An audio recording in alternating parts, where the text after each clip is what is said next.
Hello Google, বউয়ের জন্য একটা বীমা করতে চাই। এটা খুবই ভালো সিদ্ধান্ত। আচ্ছা, বীমা করার পরের দিন যদি বউ মারা যায় তখন কি পাবো? যাবজ্জীবন জেল অথবা ফাঁসি। By bye, tata, good bye. আরে ভাবি, আমাদের রেখে ভাইয়ের কাছে চলে গেছেন, তা এখন কেমন আছেন আপনি? আগের থেকে অনেক ভালো। আপনার কি অবস্থা? আপনি কেমন আছেন? আরে ভাবি, আমারও তো আপনার মতো একই অবস্থা। আরে বলেন কি, তাহলে আপনিও কি আমার মতো 6 মাসে প্রেগনেন্ট?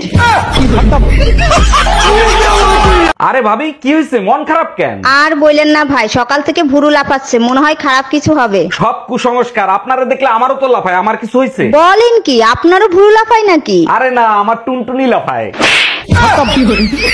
By bye, tata. ভাইজান, আপনি কি বাজারের দিকে যাচ্ছেন নাকি? জি ভাবি, বাজারের দিকে যাচ্ছে। আপনার কিছু লাগবে? তাইলে এক কাজ করেন, আসার সময় আমার জন্য বড় একটা দুধের প্যাকেট নিয়ে আসেন। আপনি শুধু আপনার সাইজটা বলেন, আমি নিয়ে আসবো। আমি গরুর দুধের বড় প্যাকেট আনতে বলছি। By bye, tata. আজকে শিখাবো কিভাবে ভিডিও ভাইরাল করবেন।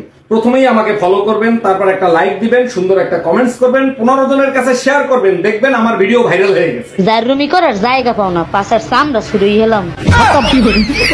By bye, tata.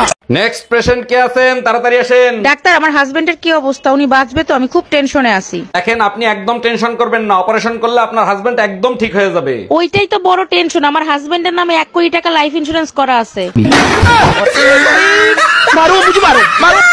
জানেন ভাবি, 3 তলা রুমই আছে না, সে তার খালাতো ভাইয়ের সাথে পলায় গেছে। এই ফোনে এই ধরনের কথা কেউ জোরে জোরে বলে? আস্তে আস্তে বলা যায় না? তুমি চুপ করো, এর থেকে আস্তে আস্তে কিভাবে কথা